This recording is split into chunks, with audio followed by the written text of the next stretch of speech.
welcome back to CHGO Bears After Dark, presented by DraftKings, the #1 sports book in America. I am your host tonight, Greg Braggs Jr., and alongside me, as always, is my guy, Nicholas Moreano, working hard on the beat for our Chicago Bears in Halas Hall, in the locker rooms, doing his thing. So how we doing today, Nick? I'm doing great, Greg. You're obviously also working hard, and that's what makes us here at CHGO. That's why we work so well. Everyone's working hard, whether it's laying brick or asking questions in the locker room. We're all doing our part here. Yeah, that's right. Hey, I got to put out my first article today. Now I'm a writer. Take that, Chicago Sun-Times. But no, it was pretty cool. My guy Paul's the wiki. I've shouted him out a few times here the last couple days, but never more deserving enough as a fan like Paul. So got to write an article about him. 400 straight games gone to as for Chicago Bears games, home and road, since 2002 is when this streak has started, and he's been going to home games since 1979, literally every single home game. So yeah, it was cool to write that article. So now I'm dipping my toes into different things, but we're going to dip our toes into more reaction and recap to our Chicago Bears and everything that transpired yesterday against the Eagles, and just, a bigger picture outlook like I like to do as far as what we're looking at with the Bears heading into this offseason, as they now control the #2 spot in the draft, depending on how things shake out the rest of the year. The Denver Broncos winning over the Arizona Cardinals, pushing the Bears into that #2 draft spot. And if things hold the way they are, that's where they'll be picking. So I find that interesting. We'll have Cody Delmendo coming up here to make you some money from your couch, giving you some last-second bets here for the Monday night tilt here. So a lot of different things planned. But first, as we always do, as our guy Will DeWitt always likes to do, is a vibe check, Nick. So, one day passed, got to go to Halas Hall today, and we'll get your updates here later on as far as what was said in the press conferences. But what's your vibe check, as a fan of this team, not just, someone that covers them? Yeah, and this actually, I feel like this is my first vibe check, if I'm not mistaken, It's because your usually I first come vibe in. check. Yeah, I usually come in halfway through the show, but I think for me, and just being obviously still a fan of this team, Of course.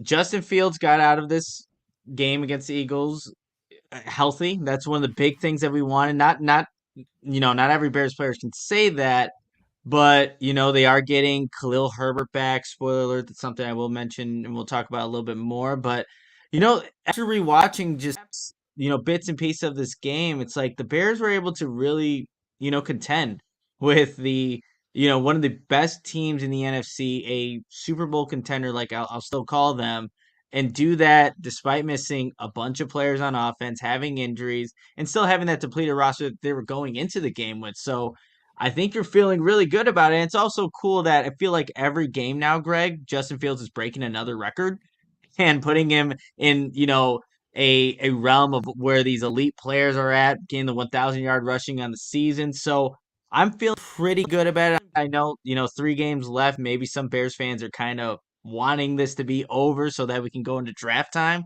like you were just alluding to. But I'm feeling pretty good. How about you? Yeah, no, I think injury is kind of the perfect place to sit, because that's my overwhelming concern. Obviously with Justin Fields, and it was like a mass unit yesterday with the injuries right out the gate. First drive of the game, you lose EQ on the first pass of the game. Then you lose Tevin Jenkins, who's been your best offensive lineman by a lot of metrics, and even the eye test for somebody that doesn't grade it, in an analytical way. I mean, you've been your best offensive lineman, and now he's hurt. There's word traveling around, and me with my breaking news, so I always have to tread lightly. But there is word traveling around that Cody Whitehair may have sustained an injury here yesterday. So we're going to have to wait and see on that. And, even the Eagles, Jalen Hurts, sprains his shoulder. And, his status. I mean, and the reason I bring up Jalen Hurts is because there's your franchise quarterback. They're fighting for a playoff spot, so I get it. Our guy, Justin Fields, in all due respect to Adam Hogan, we have pushed back on this a million times. We've gone ad nauseum with this conversation the last few weeks, looking towards the end of this season. For me, as far as my vibe check, yes, Justin Fields made it out healthy, but he took a lot of hits. And if he's going to take that many hits the rest of the year, I really am not that comfortable. It's not a comfortable feeling watching him play these games. As exciting as he is, and the runs he makes, and the plays he does, and because Adam's argument always is, well, he's there's more for him to learn. He can learn in the passing. Well, how much did he really learn in the passing game, would you say, yesterday, Nick? It's a good question, Greg. I mean, I guess what he can learn, and even like you said, the very first passing play, Equanimous St. Brown goes, but now he has to learn to trust his progression and what the play is giving him. So you can't really lock onto any receivers because they're a step above, the other guys on the roster. All the guys he's working with are pretty much on the same level. So he has to trust each guy, and given what the defense is giving him, to say, okay, if it's not there, I have to go to this next guy. Sure. I have to trust the linemen that are out there at this time. So it does give him an opportunity to go out and play with whoever is out there, because people are going to go down, week in, week out, right? But even next year, yeah, they could load the roster and they could have Mhm. injuries pile up by halfway through the season. I completely agree with that. It's like, but for me, it is minimal how much he's truly learning and evolving in the passing game. Now, the touchdown to David Montgomery, nice read, blitz coming off the edge. He reads it, he throws it right to the direction the blitz is coming. That's the little things that he is learning. But to me, I already have confidence he can do those things. Maybe fans out there need to see that more consistently to be as convinced as, Meatball Greg, but I feel confident he can make that throw at the end when he, gets out of the pocket, breaks contain, and, there's a broken play downfield to Byron Pringle. In garbage time, he scores a touchdown, and you can, brush it off as garbage time touchdown, but at the same time, against the Packers, when it was garbage time, he threw an interception, and people were critical of that. So you got to give him credit for that garbage time touchdown if you're going to criticize the interception in garbage time. So I'm not saying there's nothing to be learned. I just don't know if the reward is worth the risk. And you look at a guy like Kyler Murray, the injury he sustained. I mean, it was non-contact. Those things, are just what happens. And even injuries with contact happen. I get all that. I just am trying in my head as a fan to balance the risk reward. And I'm just nervous every time he takes a hit. And he took the Packers game, he was relatively clean for. They didn't run that many designed runs. Now, fast forward 2 weeks later to this Eagles game, he takes a lot of hits, whether it's getting sacked or hits on his own, accord by taking the ball and running with it. But then also they did like 10 designed runs. And, that's all their offense is, because they don't have anybody to throw to, and they're trying to move the ball. They're trying to beat the Eagles. But that's my point of why this is a dangerous game we're playing, with having him out there trying to win these games. How much is it worth it? Is the juice worth the squeeze? And I know there's a lot of Bears fans that literally want to rip my head off every time I bring up this conversation. But if we're going to do a vibe check, I'm going to be honest with what my vibe is. And that's I'm just holding my breath through the rest of the season. Don't get it when Justin Fields took it to the house. It looked like all of us, Corey Wooten, he's up like a 10-year-old kid, a Bears fan, jumping. We're all jumping around, high-fiving, because come on. Who doesn't get hyped to see something like that? But I'm still going to take a step back and be like, is it selfish of us to say I'm not worried about the risk. Go out there and finish this season strong, Justin. And then if something happens, then start using hindsight like 2020. No, I'm going to balance this risk and reward. And that's basically where I'm at. But I know they're going to play him. So it's probably a moot point to continue to bring up. You know what? They probably are going to play him, Greg. That's probably exactly how the Bears are envisioning these last 3 games. But it's a valid one, because so much of what you want to do in 2023 is centered around Justin Fields. If something bad were to happen in these last, I don't want to say they're meaningless games, because you can gain a lot of just experience, opportunity, but you want him to be healthy going into 2023, have Right. that off season to work whatever receivers he has, and to gain that, just to build off of what he did in year 2. But exactly, who's not going to have that opportunity are the Arizona Cardinals and Kyler Murray. And Yep. again, they were kind of already out of it, given their record and what the season was looking like for them. And now that's just another hurdle they're going to have to go through as they're trying to, get things right over there in Right. Arizona. But look, you do want to see how the Bears, you do want to see how Justin Fields finishes off this season. And if, Luke Getsy, Matt Eberflus, I don't want to say they don't feel comfortable in where he's at. They just want to see him continue to grow. And they're saying that each and every week he plays, each and every pass he throws, every time he's in that pocket, they're seeing progress there. So I get it. I get what you're saying, and I get the ramifications if he does keep playing. Every time he goes out there, he's open to possibly getting hurt. But that's just a game that, football really is, Greg. But hopefully, cross our fingers, Justin Fields makes it out of these last 3 games, Yeah, unscathed, absolutely. and we can go into 2023 feeling good about Well, QB1. and Corey brought it up. No matter what, that last week he doesn't want him to play at all, and I agree with him because at that point he's developed 16 games worth or 15 since he missed one against the Jets, and I'd be completely fine with that. We'll see when we get to that point if that's what they do. I appreciate the more brags. Hey, that's what you're getting today. No will. So unfortunately, I don't know if there's going to be any moment where I'm left speechless because I kind of have to do a little more talking today, which I know is not that hard for me, but we appreciate all of you guys tuning in. And as we go down later in the show, after we get past Cody, making you some money from your couch here for the Monday night game and the updates from Halas Hall today that Nick's going to give us after Cody. If any of you have any questions in the chat that you'd like us to answer, feel free to put them in the chat.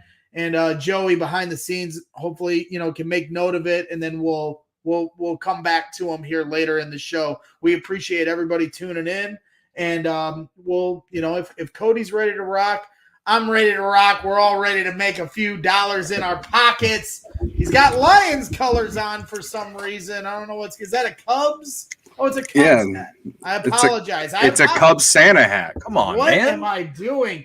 Because you know what? That's where I got scared for a second because I just couldn't. I didn't recognize the blue. Because it's a little shiny because it's a Cubs Santa hat, but appropriate, Cody, because every time you come on here, or whether I'm on with you guys on CHGO Bets on Tuesdays, doing our Big Ten talk on CHGO Big Ten After Dark, which just launched last week, I've been giving you a lot of crap about not getting me a shortstop, and you went and got me a shortstop. Even Nick's White Sox made a move, so there is life. The baseball teams are showing life, so you're not coming in today, and I'm not going to yell at you for once. Yeah, it's just nice to win one, Greg. It's nice to win one. It's nice to win one. We got a shortstop, baby. I'll take it. Beggars can't be choosers. He's a talented player, so I'm excited. I'm excited. And it was I'm excited about that. Great breaking news show. I enjoyed it very much. It's like our best one too in terms of numbers, so that was exciting. Oh, yeah. Hell yeah. And even the White Sox getting Benintendi, I think, is an underrated move too. So I think Chicago baseball is actually looking up, and I can't believe I'm saying that. So exciting for the city, considering every other team here. I know we're like trying to resuscitate this city of the sports doldrums we're in right now. We're all just gambling against our teams. That way we can make some money, man. One of the lowest points in Chicago sports as a collective in history. So, hey, if we can have entertaining content for all you good people across the board with Blackhawks, Bears, Cubs, Bulls, Red Stars, Fire, everything else we do here at CHGO, just wait until these teams are good. Yeah, I said doldrums. You'll be busting out some of the dictionary words. I got words. But you know what? Cody's got numbers. He's got money he's going to make in his pocket. So without further ado, Cody, why don't you let her rip and let us know what you're thinking, and let's make some of these viewers some money today. Okay, so first off, related to the Bears, I took the over yesterday, and the only reason I didn't even push was because the 2 kickers, what's his name, freaking missed one, and then the Bears decided to punt on the Eagles 31, which ruined the over. So whatever. The over had hit in every single Bears game since they had traded Roquan Smith because the Bears defense had been so bad. And then it finally went under yesterday. So disappointing stuff. Anyway. Hey, well, Bears defense is playing good. And all I ever is. talk about is Justin Fields. So shout out to you. You're the first person to bring up the defense today, and they deserve that. So they deserve it. They've been playing And good. I didn't even bring up Jack Sanborn. You know what I mean? Amazing. True. All right, so we got every Monday I'm coming in here, guys, and I'm like, and Will has asked me, does this game stink? And I'm like, yes, this game stinks. And this game also stinks. Of course, I can't put too much blame on the NFL on this one. I think we all thought both these teams, or at least one of these teams, was going to be a Super Bowl contender this year. Right. And both really suck. Luckily for us, the Packers are one of those teams. So the spread tonight is 7.5. If you got it at 7, if you took the Packers +7, I think that's a good bet. But at 7.5, it's a little risky just because that's such an important number. The over/under is at 39.5, which is I'm not, as much as I love primetime unders, I ain't touching that.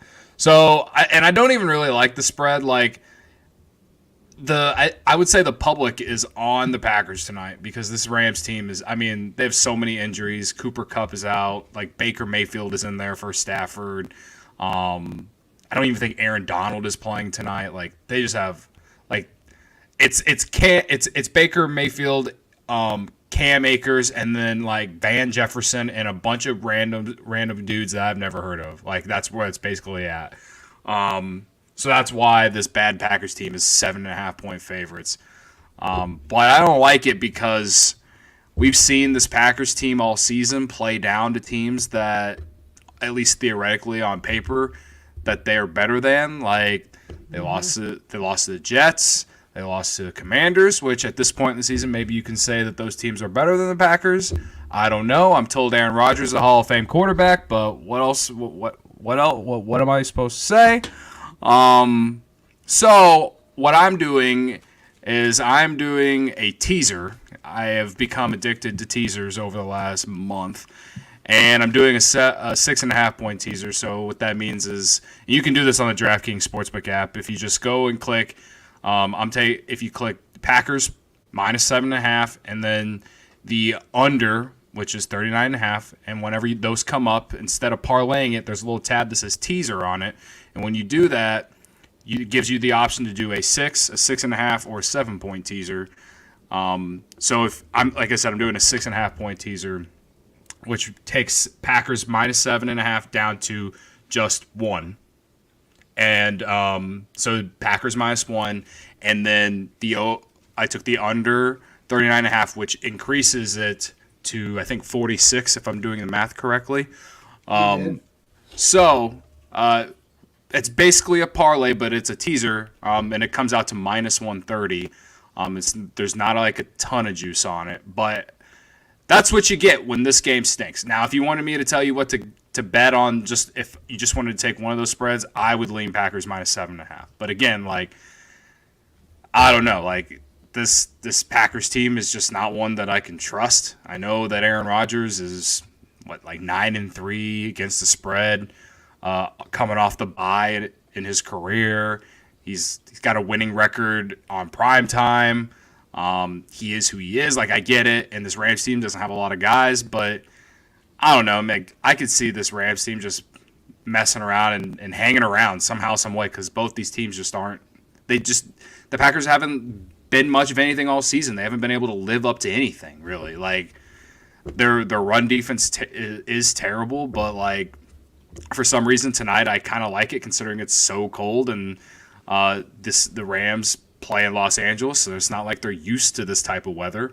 You know what I mean? So I could completely seeing the Rams just coming out and getting blown out, but I could also somehow, some way seeing them hang around. So that's why I'm teasing the spread down to 1, Packers -1, and increasing the under. And it's in Green Bay, and it's like 15 degrees out, and that's without the wind chill. So, to me, Aaron Rodgers, ever since he got up on this Hayazuka, and he's found his spiritual awakening, he's looking a little skinny. Me as a thick guy, when I go out and lay the bricks, it's, in the summertime, it ain't no fun on the beach, but in the wintertime, you got a little extra meat on your bones. it keeps you warm. And Aaron's looking pretty cold out there lately. And like last year, I remember in the playoffs, he didn't look like he was having very much fun in the cold at Green Bay, losing to the 49ers while the snow was coming down. There's a chance of snow flurries possibly later in the game. You know, is there anything that for you as a betting man, when the temperatures get like that, where you start to look at, you know, the under and things of that nature and different numbers out there? Well, for sure. I mean, the under, like, I guess the safest play of, like, the total or the spread might be the under, because I don't know if the Rams will put any points up. And I just feel like the Packers are going to run the ball all night. And they can with Dillon and Aaron Jones. A.J. Dillon's been a lot better for them these last couple weeks. Maybe Aaron Jones doesn't get as much play tonight. If there's any running back that I am betting on tonight, it'd probably be A.J. Dillon more so than Aaron Jones. I know they're coming off the bye, but the game before the bye, they utilized Dillon a hell of a lot more, and I think it was because Aaron Jones got hurt. So, I mean, the season's pretty much over. I know I understand they're still technically alive in the playoffs, but I don't know. Like, how much do they want to preserve Jones at this point? They're like the Bears when they're still in the hunt, but they're not in the hunt. They're on the graphic. They're in the hunt graphic. You know what I mean? So yeah, no, I would. If not, and you want to talk about player props, I'd lean under on passing yards, especially for Baker Mayfield. You know, if you want to go over, I do feel like over is good on Dillon or even Jones, I guess, if you do think he's going to play a lot more than what I think. I will say what about Cam Akers, Cody? Like, my girlfriend and I, she wanted to make a bet. She's like, should I put Cam Akers over, I think it was, let's see, they have 49.5. I'm like, I'm not touching that. I'm not touching Cam Akers over that. I don't know. Again, Green Bay Packers defense is not what it should be given all the players they have. Especially their run defense, Yeah, so I'm like, don't do that. Yeah, I'm actually. This is a good transition, Nick, into my parlay that I was going to mention. I have a 4-leg parlay, and I have Cam Akers under 59.5 yards. Okay. And that's at, like, I think when I did that in my same game parlay, it was at like minus 120 or something. So, you know, like, it was pretty even. So I have that. I have under passing yards for Baker Mayfield at 249.5, which was like the highest I could put it on there, because just in case, like, I don't know, like, I hate betting under on passing yards because just like garbage time can do something or can be a factor. I feel like the Rams are going to be down all game, so they're going to be passing the ball, and all it takes is one or two guys to like get loose on one or two plays, and next thing you know, you're going into halftime, and Baker Mayfield has 170 passing yards. You know what I mean? Like, I don't see that happening, but I took it as high as I could get on the under for it, to, you know, that it would let me. And then I guess it gets a little dicey. I have A.J. Dillon to score a touchdown, and then I took Christian Watson to score a touchdown too. 4-legger comes out to plus 1187. $5 wins you like 65 or something like that. So I would say Watson is kind of like a toss-up, considering, like I keep saying, feel like both teams are going to be running the ball a lot. But Aaron Rodgers has been targeting him a ton in the red zone, and he's honestly just been one of the better wide receivers the last few weeks. He's been carrying my fantasy team. Yeah, so I'm going to ride with him on this one. If you take it single, it's like plus 140, which I don't think is bad odds, considering how many touchdowns he has over the last month. But yeah, so again, knowing my luck, A.J. Dillon is not going to get nearly as many carries as I think tonight, and it's going to be all Aaron Jones. So if you want to fade me, I wouldn't blame you. I never get these things right when it comes to these running back committee guys. I just feel like he's the one who's going to get more carries tonight. But yeah, so that's my 4-legger, and of any player prop, I would say taking the under on passing yards for Baker Mayfield, whether it's in a parlay or just singly. Like, I think that's a great bet. Also, Cam Akers under as well. Yeah, I mean, sounds like safe bets. Yeah, I have a feeling Baker Mayfield's going to come back to earth. I mean, what he did in the last game was remarkable. There's something to be said for just kind of like gripping and ripping, not really much of a game plan being installed. the other team doesn't really know what to expect from you. It's kind of like a lightning in the bottle moment, and to the Bears' benefit too, I may add. So we appreciate it, but I have a feeling that that'll come back down to earth here tonight. Although I'd love for him to torch, Aaron Rodgers. I mean, Tom Brady gets torched, and it almost looks like the nails in the coffin for his season. So we're kind of in this uncharted territory where, Super Bowl, champion greats and MVPs of this league are being shown the door early, and sitting at home with, our Chicago Bears. Not so funny anymore, is it, Green Bay? Right. I'd love to, I wish I could have some confidence in taking the Rams. I'd love to take the Rams +7. You're giving me a touchdown and a hook, with the way that Green Bay has played all season. I look at it and I'm like, I want to do it. But I also kind of feel like it's kind of a trap. But, I don't feel – I'm not going to put my money on this very, very, very sus Rams team. But, yeah, I mean – maybe wait on it. Maybe maybe if it's a low-scoring game at halftime, make a live bet never hurts anyone. That said, the Commanders murdered me on a live bet last night, so is what it is. So last week I think the over/under was set for Justin Fields on Sunday for 81, and he rushing yards. Yeah, and he I won some good money earlier in the season because it was easy money. You won some good money on Justin Fields over rushing yards. But now we're in this area where you're not sure. Against Green Bay, they didn't run him all that much, and then he breaks that big one. But overall, they didn't do too many designed runs. So you have to count on him to just break one like that. And then this game, they did run him a lot. But on the designed runs, he didn't get any yards in.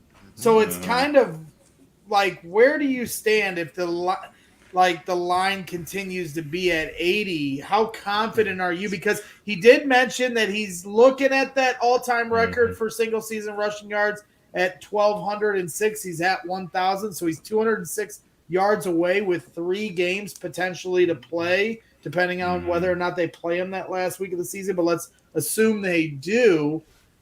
Because that record is in sight, how confident are you going forward in this over-under? Should I put a Christmas Eve bet on this here on Saturday? I mean, also, mind you, there could be a lot of snow coming into Chicago, so that adds into the equation, of course.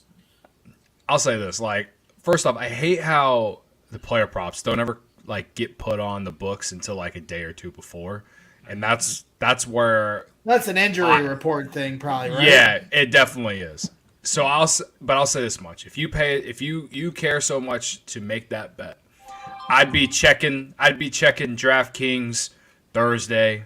If they still have not up Thursday, I'd be checking it Friday morning and getting it as early as possible, because I think that no matter what, people are going to be coming in there and slamming the over just because it's hit so much this year. So if you want to take the over, get it as early as you can, because that number is only going to rise. Yeah, because 81 felt like a lot. I bet when it opened, it was probably in the 70s, and that's the narrative around him nationally is that he can't throw and he just runs the ball and that's it. I don't believe that, but that's what the narrative around him is. If you just turn on any other network that's talking about the Bears at some point, so that's why I feel like the market is like that, and that's why it was so clutch to get on him early in the year whenever those numbers were around 40 yards, and now they're up to what you said, 80 last week. That's why I'm saying get it early is if you really want to take it. That said, if you did wait till Saturday, considering the snow, considering how the Bears or how he's playing of late, it does seem like he wants to throw the ball more, but given the offensive line and him not having much time, I still think it's a good bet to place, just because there's been so many instances where he does try to pass, but then he eventually, these guys are coming after him and he just doesn't have anyone open, and then he just makes magic happen. You know what I mean? I could continue to see that happen against the Bills. And I wish I had take Bears +9 on Sunday. I think I said on this show last week that I would have taken the Eagles if it moved up to 10. And for most of that game, it looked like that would have been a smart play if you had played that. But then, he had that huge drive at the end of the game where, he just gave the Bears a chance to win at the end if they would have been able to get an onside kick or got the, been able to get a stop on defense. So if they did what they did against that Eagles team, they got the Bills coming to town this week. Like, I guess it's a short week if you want to count one whole day. Like, I'd like the Bears to cover again this week. Just based off what I've seen from the Bills. Like right now it's at 8.5. Especially if it's a snow game, all bets are off. Right, yeah. I mean, they're used to it. They just played in it here on Sunday or Saturday in their win over the Dolphins, which was a really entertaining game. But just in general, those kind of games, anything can happen as far as a loose ball, fumble, way you carrying it, way you throw it. The wind is so much different in Soldier Field than it is in Buffalo for a game like that. And you guys said it too. Like the Bears defense has been playing better in recent weeks. Now, they're competing. I know they had some injuries on yesterday, so I guess monitor that a little bit, right? Because Josh Allen ain't no joke, obviously. But yeah, if there's snow and if the weather really plays a factor or potentially could play a factor, then yeah, I mean, I think the Bears could hang around. Especially, I think that's the thing about Fields that's impressed me the most is that he's just been able to take this roster and make them look just like a competitive team, and I guess that's why I care so much to watch him play every Sunday now, because it gives me. It gives me hope. As I said, it gives me hope, man, reason, for the future. Right? Yeah, no doubt. And I get it. Don't get me wrong. I love watching him play too. I just really want him to be healthy for the offseason so him and Claypool can be on the same page. And week 1, we are ready to start competing for a playoff spot. I'm not guaranteeing a playoff spot, but I think they should at least be competing in the same way that the Lions are competing to try to get in the playoffs. That's, I think, a reasonable goal for the Bears next year. So, Cody, we appreciate your time here tonight. Hopefully you make some money. Hopefully the people, heed your advice. You're one of our gambling experts, you and Sean, on CHGO Bets Weekly, giving away college and pro games all over the place, prop bets, doing your thing. I'll be on with you tomorrow night for our CHGO Big Ten After Dark, and I enjoy that very much every week, especially when my Purdue Boilermakers are number 1 in the country. So I may stop giving you shit about getting me a shortstop, but I will never stop giving you shit about my Purdue Boilermakers dominating. You too over there, Nick. I know you're an Iowa Hawkeye fan. Fran certainly had a meltdown last week for the ages. He usually does. Well, before I get out of here, and I hate saying this because Will's not here, but the Indiana Hoosiers are what we thought they were, Greg. Take that, Will, as my David Kaplan would say. I love it. Getting into Big Ten play. We'll have some fun this season. Have a good night, Cody, and best of luck to your bets. See you guys. That is Cody Delmendo from CHGO Cubs, first and foremost, doing his thing, breaking Dansby Swanson news. And then, of course, CHGO Bets with Sean Anderson. They do a great job over there as well. So make sure you're tuning into those shows. They're giving away free money here, people. It's, what more can you ask for? Before we get into, some of the good sponsors of this show, I just would like to say, because everybody gives me crap about my breaking news. And I did see something cross the timeline about Cody Whitehair potentially having a bad knee injury. And the person that they said reported this was David Kaplan. So I went right to the horse's mouth because it just so happens I'm good friends with David Kaplan. So I texted him and asked him what was going on. And he said he is hearing that Cody Whitehair has an injury to his knee, but they are not sure of the severity. So we shall see. That's something he's just put out there here not too long ago. So I appreciate David getting back to me and making me accurate with my report. See, that's how you do it, Nick. You don't just go on Twitter and react 2 seconds later and just start spouting off. You double down, you check your sources. Look at me. I'm growing up before our eyes. I may not know how to shut up, but I am learning here on the job. I'm proud of you, Greg, because that's exactly what you got to do. Double up on your sources. Make sure you have everything checked. And you learn from your mistakes. That's what true. everybody does in every profession. You learn from those mistakes, but that's interesting. I know just being in the locker room just yesterday, Cody Whitehair he did speak to the media, so maybe something flared up, who knows, but they'll actually have the injury report out tomorrow. And we'll get into that in the next segment of the show because it's a short week. Tuesday is now the Wednesday in a That's true. normal practice week, so we'll see if there's any update. Yeah, exactly.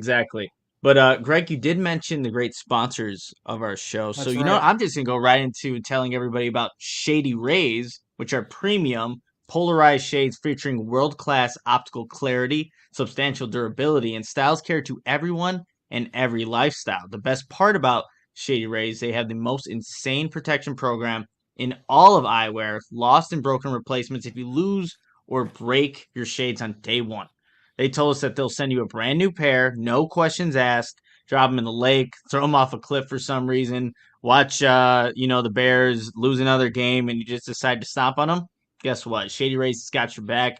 Even with that strong of a protection program, too, they still manage to make quality that I can tell you holding in my hand seems just like any expensive pair that I've owned in the past. And Shady Rays customers seem to agree with over 200,000 5-star reviews. Exclusively for our listeners, Shady Rays is running their deepest deal of the season. Use code CHGO for 50% off 2 or more pairs at shadyrays.com. Buy one, get one free. You can get 2 pairs for as low as $54. Redeem only at shadyrays.com, where you can find all their newest and best shades. That's right. And we got our guy Coffee and Bears in the chat asking, has Nick said anything yet? Listen, I let him do the ad read, just talk there. I was quiet for a whole 2 minutes there. But you know what? Honestly, we got to figure out how to get me to shut up and let Nick talk more. And this show would be a lot more informed. But my wife's been trying to get me to shut up for like 20 years, and she hasn't figured it out. So best of luck to you guys here at CHGO. But, also another thing you all should know in the chat, because we are getting to the Christmas season. We are less than a week away at this point before you got to put the gifts under your Christmas tree. And there's one person you need to go to give your friends a gift, and that's Chi-Town Custom Cornhole, the #1 cornhole provider for Chicagoland and Illinois since 2007. Their signature box-style design can be digitally printed, covered in vinyl, and painted. Their cornhole boards come with built-in drink holders recessed in on the back, LEDs that light up the hole, and exterior handles for easy carrying and handcrafted scorekeepers. They're veteran-owned and operated. They can ship anywhere and offer local pickups, specializing in corporate designs for your company's next marketing or social event, wedding gifts, and gifts for all occasions, and especially for tailgaters and the backyard barbecue enthusiasts. So go check out their website, ChiTownCornhole.com, and make sure to follow them on Instagram at Chi-Town Custom Cornhole Boards to get your friends ready here for the Christmas season and the new year. Always a good time to be throwing bags, throwing cornhole, and the next time somebody gets a chance, step on up and see if you can take me. But so now that we've gotten through, some of the pleasantries of this show, as we always do, we're going to move on to our next segment, and that's, of course, Nick giving us the update because he was at Halas Hall today, recapping the Bears game against the Eagles and finding out the happenings, what's going on with our head coach and our football team. So why don't you go ahead and fire away, Nick? Yeah, Greg, we'll start with, I think, the most pressing thing, and that's Tevin Jenkins obviously leaving yesterday's game with that neck injury, getting carted off the field. But the update that Eberflus provided today is that it's encouraging. That's exactly what he said. Yesterday after the game, he was released from the hospital, but really didn't have much else to say. They said, though, that they'll see where he is on Tuesday when that injury report comes out. he was asked if he will play again this season. And here's a direct quote from Eberflus: "We'll see, we'll see. I don't know yet. I don't know yet. All those injury report will come out tomorrow. We'll know more as time goes, but that's where it is right now." So hopefully the best, is ahead for Tevin Jenkins, Yeah, because that was a scary incident. it's weird because if it was something serious, a lot of the times they'll just get ahead of it and say so. Maybe not the day of the game, but that Monday, if it was something that it's going to be a long recovery, sometimes they'll go out and just say it. So maybe there's a hope that it was a stinger and just a scare, and they're just making sure, going through some testing. What do you think from that, guess there? No, yeah, that's something that I was talking with some of the Bears beat reporters, and it is an encouraging sign that he was released from the hospital, right? So Yeah, if he did have a severe neck injury, he probably wouldn't be doing that. And he's also meeting, Eberflus said, with some specialists just to get a double check on everything that's going on there. So, hopefully it's he's just progressing in the right direction, because again, it was scary. He was down on the ground. He was moving his arms and legs though, so that's probably a good sign. But we'll know more come tomorrow. Also, with sticking with kind of the injuries and updates of players, Khalil Herbert will be back. He's cleared and ready to go. Eberflus say he's looking good, moving good, and he just looks great. So that's good to see from him. On the other end of the spectrum, though, Jack Sanborn, all Eberflus said was, yeah, he said the injury report will come out tomorrow. So hopefully, Greg, that's not like, hey, he's out for the year, or what. Again, being 3 games left, but you kind of wanted to see more Jack Sanborn, because every time he's out there with the right. defense, he's making plays. But we'll He's we'll have to filling the see. gaps. Yeah, and honestly, Greg, like, if he goes down, you saw Joe Thomas step up, but he's playing a little bit out of position, because he was playing the Sam, and now he had to play the Mike. So you're getting a lot of guys out of position, and you're really digging into the depth chart that this Bears offense, or this Bears team, doesn't have at this point. So it's going to be interesting to see what ends up happening with Sanborn, and how they just handle all these injuries that they have going on.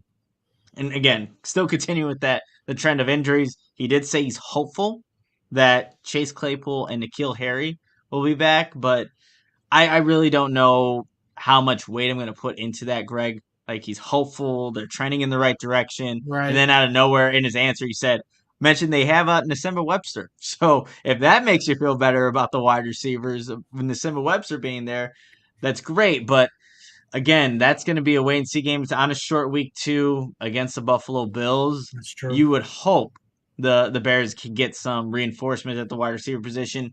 And Equanimous St. Brown still in the concussion protocol. We saw what it did to Kyler Gordon, Jaquan Brisker missing 2 games. It's not looking good in terms of the amount of guys they even have at the wide receiver position for Justin Fields moving forward. He was asked, Eberflus, about Fields and the cramping that he's been experiencing, because there's been a couple of games now where he's had to Yep. be stretched down the sidelines, and This time he had to what go all the needs way to. back to the locker room and get an IV. Yeah, yeah. So he was asked what can they do to kind of prevent this, and Eberflus was saying they just need to come up with a plan, and come up with that plan ahead of the game. And you mentioned the IV that Justin even said maybe if he had taken that before the game, which he didn't, in yesterday's loss to the Eagles, maybe that would have prevented it. And he was asked, could that realistically, help Justin not get these cramps? He's like, it could be. So maybe IVs before games, regardless of the weather, could be something that Justin Fields just needs to get, because he moves around a lot differently than everybody else does, Craig. We'll never experiencing that, but that's just who he is, and what the kind of the stress he puts on his body, right? So it takes a lot more for him to get moving, or to move, and what the pressure he puts on his body. So maybe an IV is going to be what he needs moving forward to hopefully prevent that from happening. And we kind of mentioned this earlier too, Greg, about the rushing record. Um, Eberflus was asked, like, okay, Justin said he's already far enough into the season, might as well kind of go for it, right? Eberflus was like, let's kind of tone that back a little bit. Thank I think, God. yeah, he said, I think if it happens, great. I don't think it's something that we'll focus on. I think we'll just use him the best way we can to win the football game. So we'll take a look at it, each individual defense that we face and the unit we face, and then go from there. What's best for our team to win? And I think that's like, honestly, I know that's a historic record. It would be awesome if Justin can get that, but don't put him in harm's way. Force him to run if it's gonna, just to get this record, because that's exactly what we were talking about earlier in the show, Greg. What we don't want to see, put him in harm's way, get him injured, and then prolong, 2023. We don't want to see that, but that's how he's kind of viewing the record. And yes, it's very unique. Obviously, Lamar Jackson has it. You mentioned the 206 yards he needs, so it's not something. It's not a priority for Eberflus and the Bears offense to go and get that.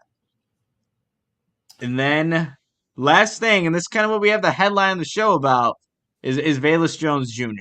And like with him fumbling and this already a limited wide receiver room, how do you kind of approach this? Do you have to be the good cop, bad cop kind of guy in terms of how to get a point across? And he said, Eberflus, with adversity, you have to be encouraging. And then he also mentioned with holding the football, the 5 points of pressure. I have a football right here. I can demonstrate what the hell that actually means, because it seems like Velus right now can kind of use it. So you got your fingertips, right? And then you got your palms. So you got to have it under, high, tucked, forearms, bicep, chest. That's all it is. And again, maybe I have to go look. Demonstration. Yeah. See, I mean, look, you're not getting this football out of here. Sure. And we're going out to the sideline, hanging on to the football, and we're good. But it's an interesting. They're in an interesting place, Greg, because he's a third-round draft pick, and yet he keeps making the same mistakes. And I don't know how much longer you can go, almost like babying him in a way, to get the point across. Because right now, you saw Sam Mustipher get benched because of his play. It only lasted like 10 snaps, right, with Lucas Patrick, but he was benched.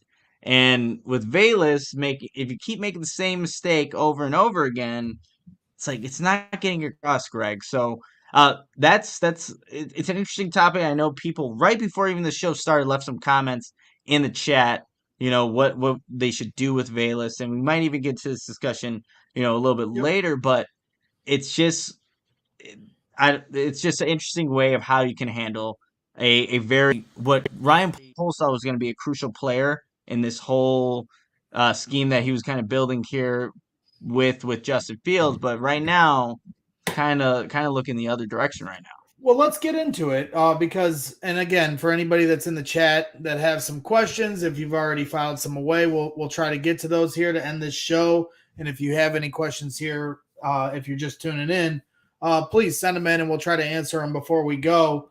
It was my goal to get some of you guys here, some of your answers, question, because we appreciate everybody that hangs out here in the chat, day in and day out, and we want your voices to be heard as well, because everybody's always really great in the chats. I'm in there on the weekdays when I'm laying breaks, sitting there at lunch, and it's always a fun interaction with the game. So, but I did have a little game because, Will's always good with the games, right? He does the 2 truths and a lie, and then he's got these other games. 2 truths and a lie always throws me through a loop because I have a caveman brain, but I've tried my best.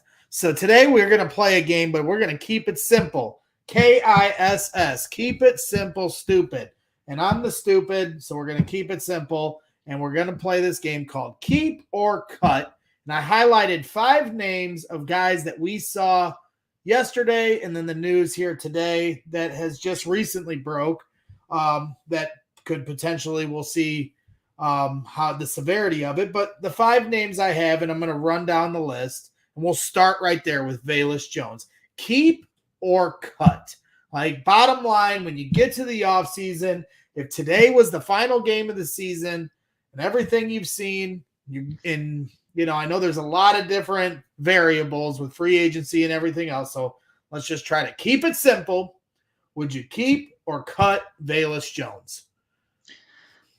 Tough one, Greg. Okay, as much as I was like, saying about Velus and what he needs to do, just holding on to the football, you do keep him. And it's a short leash, though, man. Like, you can't see this even in preseason. Like, this is a guy that I would want to see a lot in preseason. You're making these mistakes, then I think that should be all you need to know, because he knew what his problem was his rookie year. He has a whole entire offseason, but the preseason you're seeing these same issues happen, then you cut. But I'm saying you keep him for now. What are you thinking? Yeah, I mean, if this wide receiver room had more depth, he'd be cut. Mm-hmm. But it's almost impossible for them to add the amount of players they're going to need to add this offseason for him to be a cuttable player. So at this point, you're keeping him, but he is on thin ice going into the preseason and training camp next year. He starts putting the ball on the ground at camp, and if he dares do it in a preseason game, depending on what this depth chart looks like, because Ryan Poles, who is continually turning this roster over, Darnell Mooney and Chase Claypool are going to be here. I think there's a good chance N'Keal Harry will be here next year. I think there's an outside chance that Equanimeous St. Brown, and that's the first time I've ever said his name fully and not just gone to the EQ. So, I want some credit there. I think he can be a back end of the depth chart kind of guy. Maybe Dante Pettis if they can't find somebody to return punts as a back end of the depth chart, special teams type of guy. But when you're in the back end of that depth chart, you got to play special teams too. It's not, you're not going to be dependent on to run routes unless there's injuries that occur. So I think, and right now Velus Jones can't be trusted at punt, maybe on kick return, so that might save him, as far as a roster spot availability. But if he fumbles the ball at any moment, when we get to next year, I think he absolutely is a cut candidate. But I'm with you right now. I'm going to keep him. And, if they are competing for the playoffs, then the draft pick makes a little more sense, because if they're not competing in the playoffs for, the third year or fourth year into his, career, then at his age, drafting a guy like that makes absolutely, you cannot defend it. I understand, some people put, the age thing doesn't matter. No, he can have a great career in the NFL no matter what age he's drafted in. But when you're a team in a rebuild, you better be competing fairly quickly if you're going to draft a guy at that age, because once his rookie contract runs up after 4 years, he's 29 years old. You're not going to keep him. So you're only, potentially going to have him for – that's why next year is crucial for them to compete and him to play well on that competitive team, or else how many years are you actually getting him on the Bears while they're competitive? So I know that's a lengthy answer, but that's where I sit with it. I'll try to be shorter with my answers in the next 4. Cairo Santos, a guy that's missed 5 extra points here over the season. He missed an extra point yesterday. I understand it was a little windy, but extra points are no excuse. And then he passes on a 48-yard field goal attempt, forcing the Bears to take a delay of game, and they're punting from like the 31-yard line. Not loving what I've seen from Cairo lately, and I thought he was, as cold as ice as far as, a steady leg for this team. Maybe the best kicker we've had since Robbie Gould. Are you keeping or cutting Cairo Santos in the offseason? Yeah, Greg, it was concerning to see, again, another missed extra point. And then, I spoke to him in the locker room afterwards and seeing kind of what he's doing. It's I don't know, should it be concerning that he's changing up something to kind of figure it out in extra points? You could definitely see it that way. He said that he did feel more comfortable with the adjustment he made. Now he's kicking from the middle on the extra points. But I'm not going to create another hole on a roster that has plenty of turnover in 2023.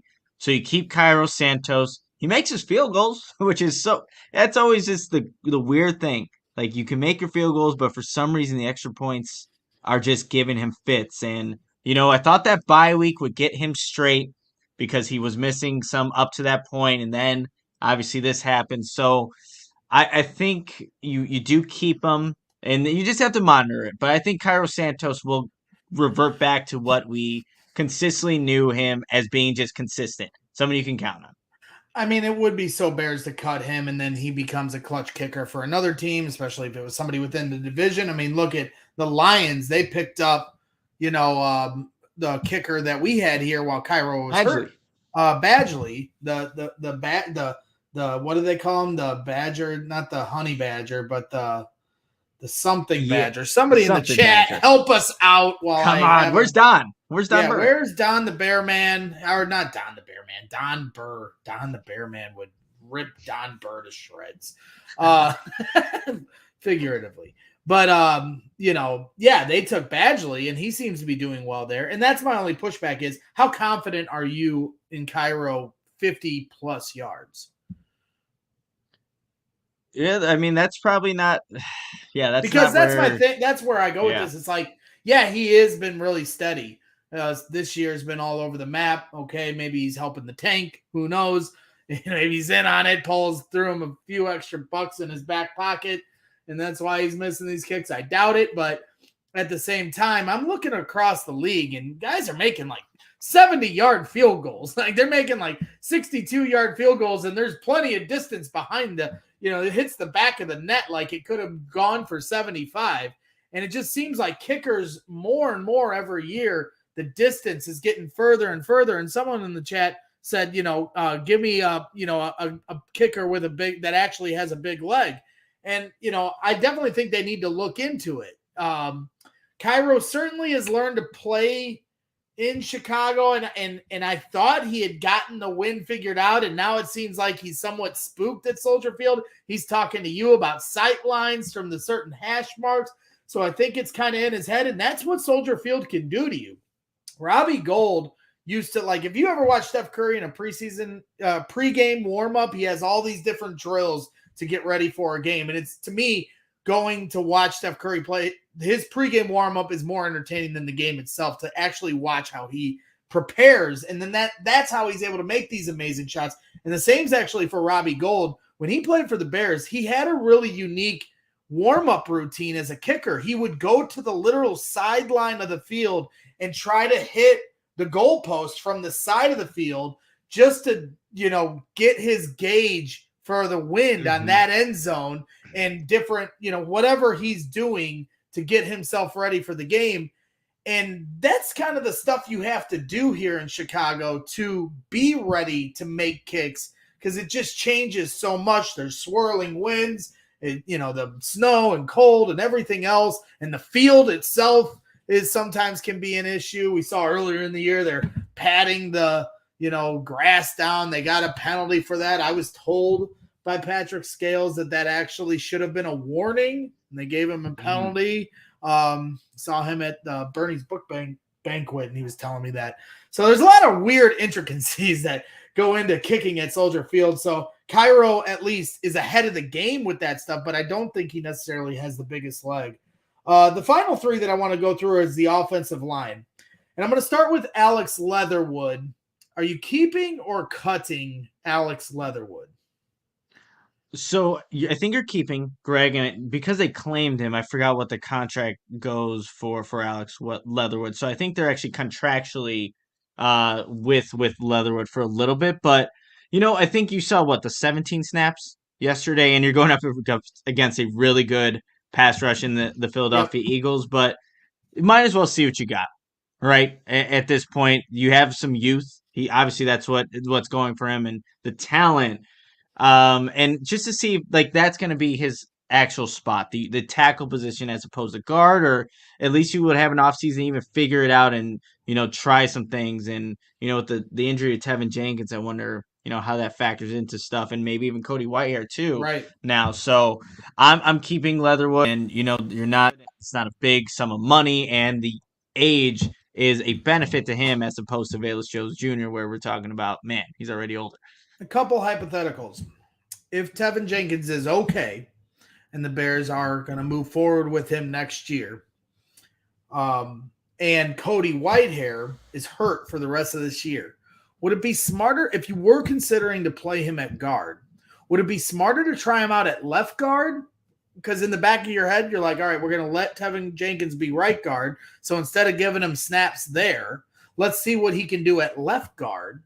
And if he can, show some promise there, maybe we have something with those two guys. Is that a ridiculous meatball Greg thought, or am I onto something? No, well, Greg, I know that he had been taking snaps at both tackle and guard. I just don't know if it was ever at left Which guard. guard? Yeah, so that would be the interesting thing, and obviously you have Schofield as kind of like your veteran guy that can go in, if he has to, and absolutely needs to fill in at that position, being a veteran presence there. But Kurt I Gullidge wouldn't say says it's Kurt Gullidge says in the chat he played left guard in college. So okay, so he has familiarity with it. It's not a meatball. It's not a meatball take though. But so to answer your question, but that would get really interesting though, especially if there is a if these last three games Cody Whitehair can't go, you're really pressing for guys. And Tevin with the neck, you need guys to play at those guard positions. And Alex Leatherwood may have to fill in there if Reef is fine. I don't even know what the status of Borum is at this point with his knee. So yeah, you're getting thin across this entire roster. I'm sorry. I'm reading Donovan Walker in the chat. He said during our Cairo Santos conversation, said calling 5 missed PATs in a season a slump should be illegal. And then he said, go to jail. Wow. Okay. I'm sorry. Arrest me. I'm sorry. I want to believe he's, it's going to go away. He's got the yips. I can't help it. I like Cairo. So this new, whatever he's going through right now, I was not expecting that. It was one of our only non-problems heading into the season. Now, of course, that's a problem. And I hate when kicker is a problem. So I'm just trying to pretend like it's not happening right now. A couple more hypotheticals, and it was Money Badger. Thank you to the chat with our guy over in Detroit, Badgley, the new kicker for the Lions who played here for a game with the Bears. Money Badger. I knew our chat would come through. The last two are a couple hypotheticals that we have to kind of play around, and the first one being Cody Whitehair. Hypothetically, our guy David Kaplan's news is correct, and he has a knee injury. He said he doesn't know the severity of it, but he is reporting to me, and he reported on his own channel that he has a knee injury. I guess the only question is to what severity it is. Let's say it's something for the rest of the year. Let's just say that for the sake of this discussion. Are you cutting or keeping Cody Whitehair next year, considering some of the struggles he's had this season? He definitely has had struggles there, Greg, and I know even next year the guaranteed money is not as much too, if I remember that correctly. I think the Bears can definitely look to upgrade, at that position, but until I know exactly how they're going to do that, um, I'm still going with keep at this moment in time. But that's definitely something you look into the offseason. You look at this line. Can we get better at left guard? I think you can. So if you go the opposite direction here, Greg, I wouldn't blame you, but I completely understand why he's on this list for the hypotheticals of keeper cut right now. Yeah, if I'm keeping Alex Leatherwood, I want him to play guard. And if I'm keeping Alex Leatherwood, then I'm cutting Cody Whitehair. Ryan Poles, he trimmed some of the fat last offseason, at least how he determined it with this offensive line, sent some guys that Bears fans weren't happy about going. James Daniels, is playing in Pittsburgh right now as a young offensive lineman. Could have been here. Ryan Poles has his, preference on what he wants on the offensive line. So I know of all the things he's studying hard, and I know he's studying this team across the board, but I know he probably has a little more of a leg up on what he wants from offensive linemen. And I don't know if Cody Whitehair has many more days here with the Chicago Bears. So if this injury is something that keeps him out for the rest of the year, I understand they have a lot of holes to fill. So, that goes with any position. Some of these guys might get saved just by that alone because it'll just depend on the domino effect as to what they can address in free agency in the draft, and then whoever's left over in the free agency pool after the draft, some of the one-year deal guys. But once we get through all that, I think Cody Whitehair is going to be a guy they cut. So we'll see. As you said, the contract is something where it's, certainly cuttable. So that's where I stand with that. And then my final keeper cut is Tevin Jenkins. Another hypothetical we have to play here, and let's hope for Tevin that he is okay. But let's say hypothetically, because initially it did look serious. I mean, you get taken off on a stretcher, you get taken to the hospital. Anytime you have to do that, it is serious. And my initial reaction when he got taken off in the stretcher, and it looked like it was something that was like, he could have broke his back. I mean, but luckily, thank God, he's okay as far as it being that kind of an injury.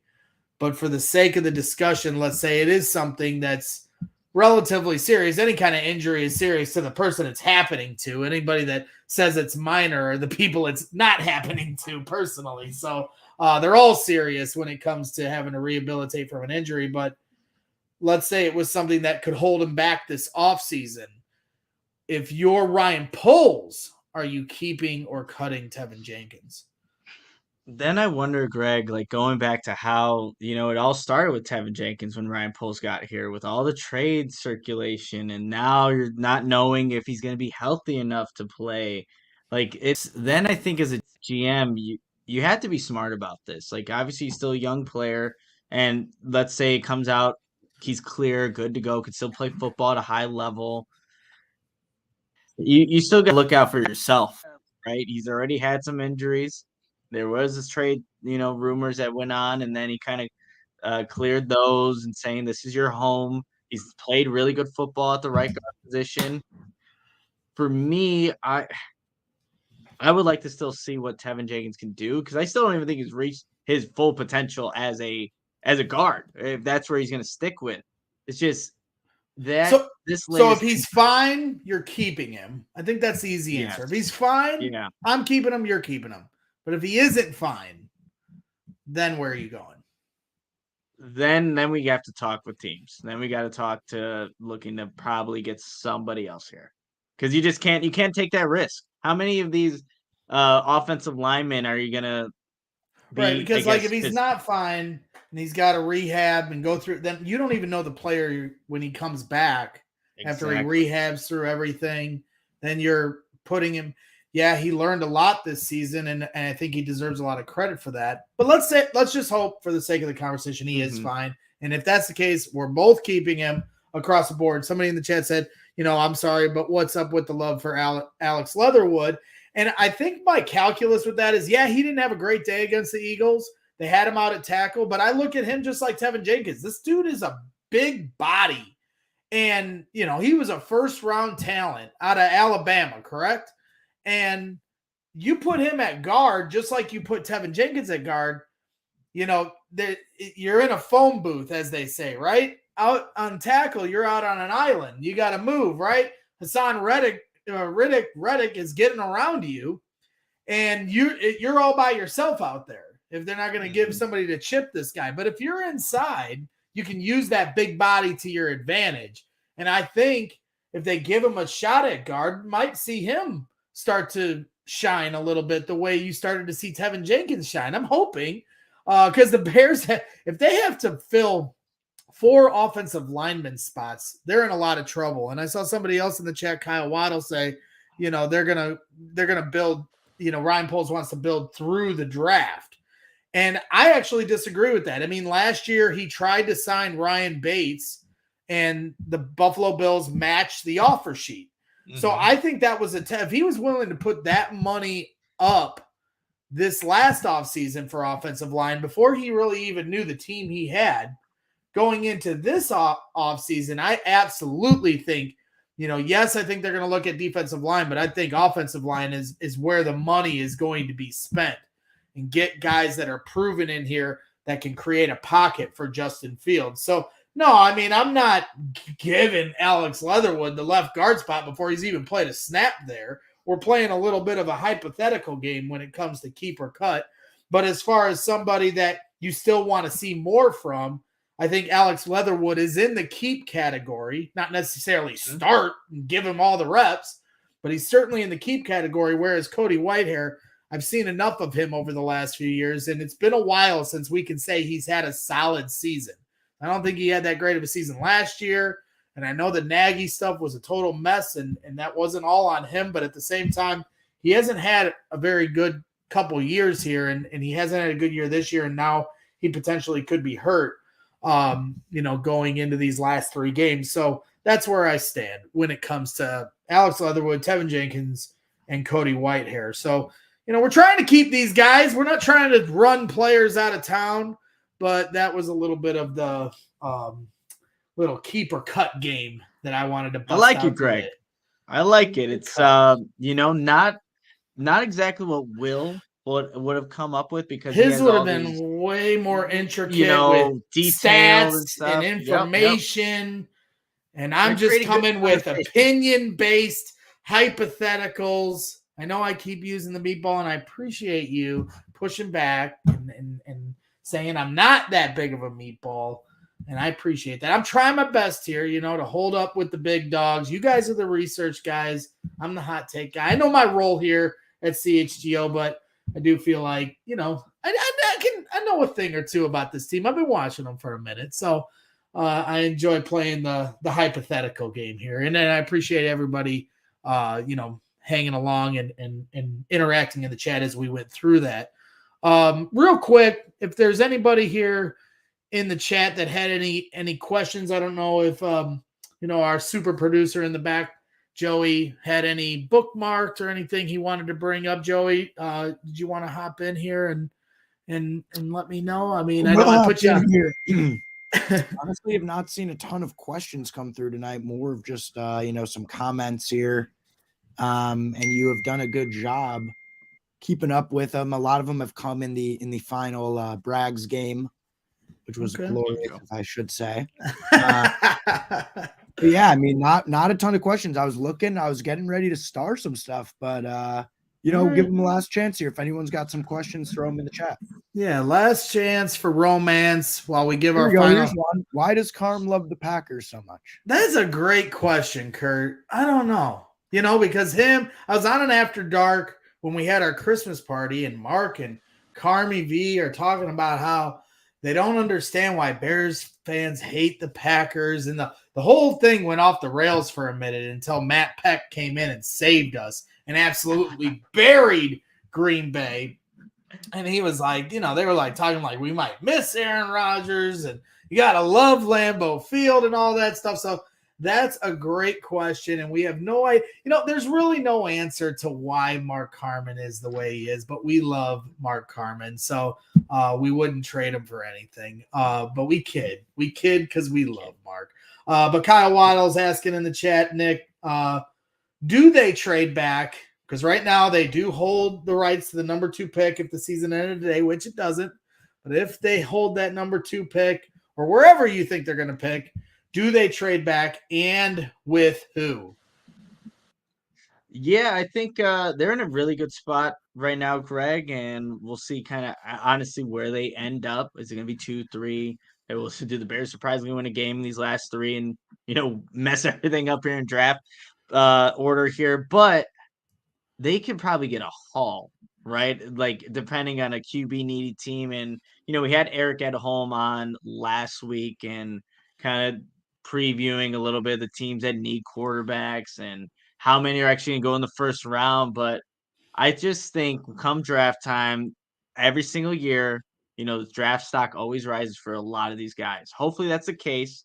And for me personally, as much as I'd like to see them draft Carter or Anderson, one of those 2 guys.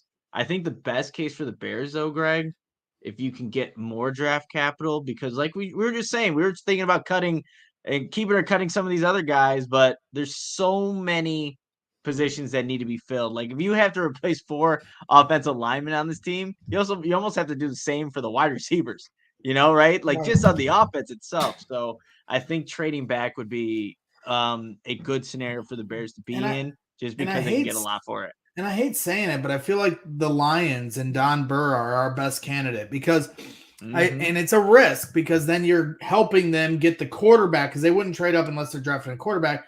You're helping them get the quarterback that they're identifying for. So that is a risk. But if they were willing to give us their 2 first-round picks, which right now sit at like 4 and 15 or 16, whatever it is, because it hasn't the season hasn't shaken out yet. But we know it's going to be a high, top 10 pick and then somewhere in the middle in the teens. I think they're a great candidate for that because I say that because I don't want to fall too far back. I want to trade back, but it would be kind of having our cake and eating it too if we could trade back and still be at 4. If we were 2 and traded back to 4, because then we're guaranteed either Will Anderson or Carter, Jalen Carter. So I think that is a best case scenario. Detroit has been willing to trade within the division. They've shown that in the draft and then this season with Hawkinson. So I don't think they're opposed to it. It'd just be a matter of how Ryan Poles, how comfortable he is, giving them, whether it's Levis or CJ Stroud or Bryce Young. So that'll be interesting with that decision. We did have a question early in the show from Alan. He did say, do the Bears pay either Jalen Johnson or Cole Kmet this offseason? What do you think, Nick? Well, I think just going based off production, even though you won't even see it in the stats really, right, for Jalen Johnson. He doesn't have the interceptions or the spotlight plays, right? But I think Jalen Johnson has shown you, even I know A.J. Brown statistically had a good day yesterday against the Bears, but he's a good corner, and you don't want to lose guys like that. And I think he's a foundational piece you can work with on your defense. So if I had to bet my money on like the big next contract, I would lean more towards Jalen Johnson than I would Cole Kmet. Not that they both can't get one, but if it was me, I'm looking for Jalen Johnson, even though he doesn't get those interceptions that maybe you want to see, that Eberflus really does covet at the defensive back position. But I think that Jalen Johnson would get a contract extension. Okay, and Kyle Waddle had one more question here in the chat. What position does Ryan Poles pay up to top money for in free agency? I mentioned I feel strongly that offensive line is a candidate. He showed he was willing to try that last offseason, and like I said, the Bills matched the offer for that we made to Ryan Bates. Where do you stand on who they're going to pay top money for in free agency? Who is the guy? Like, what's the position that first day? Like when Lovey took the plane out to Julius Peppers, took the private jet and didn't come home unless he was bringing Julius Peppers back. Who is that guy this season? Or you don't have to say that guy. What is that position this season? I won't put you on the spot for specific guys tonight, but it's coming, Nick. We want names. Coming. Okay. Yeah, no, there it is. D-line, go get Payne. I mean, he wanted to get Larry Ogunjobi, right? And is that That's 3 true. tech fulfilled at this point with Justin Jones? And even you can add someone alongside him too, right? I think it is going to be addressing that defensive line. He wanted to do it last offseason. It didn't work out. Daron Payne, like, again, they were just on national television, the Commanders, yesterday. So just seeing what he's capable of and still building, adding more players around him, that would be another. I agree with you. Offensive line would be, a position group, but still the defense. I still don't think he's as satisfied as he wanted to be if he would have got Ogunjobi, but that would be someone that wouldn't be surprising at all if Ryan Poles said, here's the cash, here's the money, let's go and get our guy. Yep, I agree. It's going to be D-line and O-line where they're going to pay their money. And then the rest of it, they're going to figure out in the draft. And then whatever they can't get in those first few rounds of the draft will be how they address those one-year contracts of players that didn't get a contract in free agency after the draft. So it'll be interesting. If they get a D tackle, maybe they lean more hard towards Will Anderson. If they get a pass rusher in free agency, maybe they lean harder for Jalen Carter. The one position I know they're going to put money in, because you could argue whether it's going to be D end or D tackle for money, but I know they're putting in money in the offensive line because we just went over it. Now Cody's hurt potentially. We'll see the severity on it. According to my guy David Kaplan, Tevin Jenkins hurt. Sam Mustipher certainly, valiant effort, but I think we need an upgrade there. I don't think that's a stretch of the imagination to say, right tackle, right guard, potentially center, left guard. Braxton Jones right now is the only guy you feel comfortable with moving into next season. That's a 5th round pick, so he's got a lot of work to do this offseason trying to roll over that offensive line unit. So I know they're going to put money into that. Brody Berry says, direly need a wide receiver one. My best talent for cheap guys are DJ Moore. Well, I mean, I believe he's under contract, right? Zay Jones, Michael Pittman, Juju Smith-Schuster, Michael Renfro. What wide receiver do you think the Bears go for? This is an interesting one. I mean, I certainly think they're going to add somebody, in free agency. Probably would want to lean towards the one-year guys. I saw somebody in the chat earlier today bring up Michael Thomas's name, and I was like, it's like Star Wars with Obi-Wan Kenobi. I was like, that's a name I haven't heard in a long time. But it made me think, because that's kind of, they're going to have to get tricky, right? Because they already got Chase Claypool. They've already got Darnell Mooney.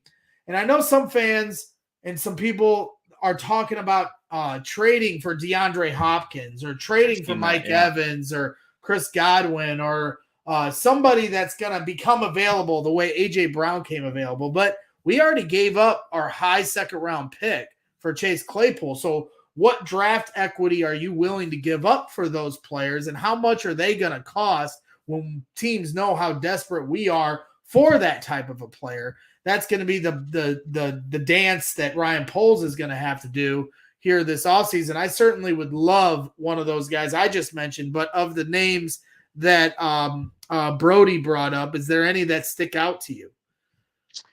Man, Greg, Will and I actually had a discussion like this on one of the preview shows about some of the wide receivers and what the Bears could possibly do. But out of that list, man, that's tough. I mean, I love how Renfro can get open and, just create space and is able to just be a security blanket for any quarterback. But that's I don't think that's the splash move that people want to see at the wide receiver position. But just kind of going back, seeing what happened last offseason with all the wide receivers traded, and you bring up a good point about what draft equity would they be willing to give up, or what would be the cost for one of these guys. Let's go crazy. That's going to be the question. Here. Let's go crazy here.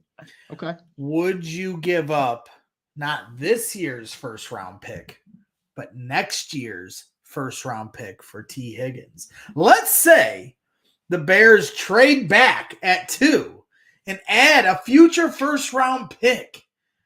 That's going, so you already have your own, and then you have a second first round pick, then not the year after this, and you use that first round pick and offer it to the Cincinnati Bengals for T. Higgins. Are you doing it? I do like T. Higgins. That's I'm glad you brought him up. Man, a first. And that's next year. That's next year, Greg. You are, and you get the help right now. You get the help right now too. Which is why they got Claypool. As much as it hurts to give up that pick, now you have that. That was the I think the calculus that Ryan Poles had there, because I think a lot of people are out on that move now, and I still am hopeful that move works out. It's not looking great right now. It's not looking great, but I'm going with Brody here. Yes, I'm biased. I like T. I think that would be a great pickup to add to a wide receiving core that you're still trying to build up. But man, he's a number one with obviously a guy like you have Chase. It's a stacked wide receiver core over there in Cincinnati. Chase Clay, Darnell Mooney had a serious injury. It's going to be interesting to see how he can come back from that. And we know how hard he works, so I'm sure he'll come back with flying colors. But at the same time, Darnell Mooney and Chase Claypool are both due for a contract soon. So you got to get somebody here that is going to be here the next 5 years for Justin Fields. Because right now, we don't know if Darnell Mooney or Chase Claypool are going to be here for years to come. I think we all thought Darnell Mooney was going to get a long-term contract, and then he got injured. So I think that muddies the waters with any kind of contract talk this upcoming offseason. Now, if the Bears can get him on a team-friendly deal, because Darnell's looking at it like, hey, I need to take this money and insure my money now before I head into next season. And if, God forbid, another injury happens, football is a brutal sport. Maybe that's the way he goes. And I think the Bears probably would consider that. But I'm with you, because I definitely have my eyes on Marvin Harrison Jr. And if the Bears were able to trade back the way the Eagles have, and now the Eagles hold the Saints first round pick here in the top 10, it could be a top 5 pick.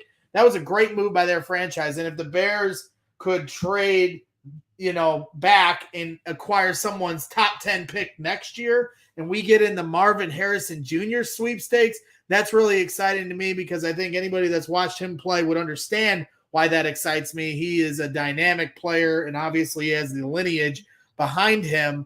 But at the same time, to your point, you get T. Higgins right now. As much as we all love the Marvin Harrison Jr. dream, there's no guarantees there. And you get T. Higgins right now. So I'm with you guys. That's what I would do. And I think those are the kind of options that are on the table. Ryan Poles is going to have a lot to work with this offseason. He's got a lot of moves to make. He's got a lot of building to do. But if you don't look at it in a negative light, and be like, oh, there's just so much work to do. And hopefully he's looking at it as, I get to attack this offseason. I want an attacking GM who's swindling other teams and, getting players on a good deal and doing whatever he's got to do and maneuver. I'm a believer in Ryan Poles. I wasn't too big on Ryan Pace by the end of it, but he did get us Justin Fields. So we shall see how it goes. But those are some of the thoughts. So appreciate the chat, getting involved here and asking some questions to end the show. Certainly got our wheels turning as far as thoughts going into the offseason, and we're going to have plenty of shows to talk about that. So any final thoughts, Nick, before we close the door and close the curtains on this show? No, Greg, this being I think this is the first full one that maybe we've done one before, but we did the D'Lo Brown one too. Yes. And but you're doing a fantastic job running the ship here, and you're doing your thing, and I appreciate you giving me the wheel. Yep, Jesus, and hey, take the we wheel. made it. We made it to the end here, so we made it to our final destination. Yeah, so shout out to our super producer, Joey Spathis in the back. The GOAT, always helping us along. Shout out to everybody in the chat for helping us out and being involved. Hit that like button on your way out. Subscribe. Please hit that subscribe button. Get in on our Die Hard program. We've, you can, become a member and give it away as a gift, Christmas gift, and get some cool stuff going along with that. So make sure you check that out. We'll be posting links to how you can do that here as the week goes along leading up to Christmas. So, we'll be right back at it. CHGO Bears will be right back at it at noon. Adam Hogue and Mark Carmen. And yours truly, I'm not laying bricks right now because of these freezing temperatures. I'm going to be in studio tomorrow, doing it up with the goofballs. Mark's really more of the goofball. Adam isn't, but they're rise and shine. They've stolen my rise and shine shtick. And I also want to shout out Cody Delmendo, as always, helping us make money from our couch.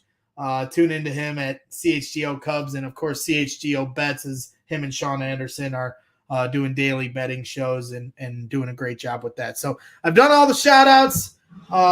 We do have a couple ad reads though, Nick, before we run away. And if we don't do them, I know that I will kill myself for not doing it. Kick myself, I should say, not kill myself. It's not that serious, but kick myself for not doing them. So without further ado, I would also like to tell you, Chicago, you've already got the best coverage for your favorite teams. So get fitted out in the best sports gear around. FOCO got you covered from Soldier Field to the front room, north or south side, with hoodies, slippers, signs, bobbleheads, and everything in between. Get decked out like DeMar and apparel from the leader in sports merch and collectibles. FOCO. Looking for the perfect gift for the football fan in your life? FOCO's got you covered with hoodies to fight that Lake Michigan breeze. Check out FOCO.com or click the link in the description below for all non-presale items. Use the promo code CHGO for 10% off. We've gotten so enamored with our conversation. We got so lost in the sauce. We had to make sure we shout out our sponsors, and we got one more to shout out. Yeah, after you check out FOCO, again, you see it right here as we're talking. DraftKings, the official sports betting partner of the NFL. It's my go-to when betting on the NFL. This holiday season, they have same-game parlays, easy and fast payouts, player props, you name it, they have it. Right now, new customers can bet just $5 on any NFL team to win their game and get $150 in free bets if they do. And check this out.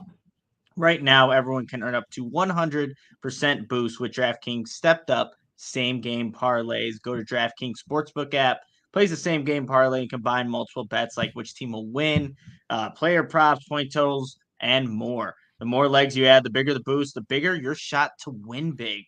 My girlfriend and I actually made some bets on this game tonight against the Packers and Rams. Don't know how those are going, but we'll check them out right after we log off of here. But first, what you got to do is download the DraftKings Sportsbook app right now. Use code CHGO. Place a $5 bet on any NFL team to win their game, and you get $150 in free bets if they do. Only at DraftKings Sportsbook with code CHGO. Minimum and age and eligibility restrictions apply. See show notes for details.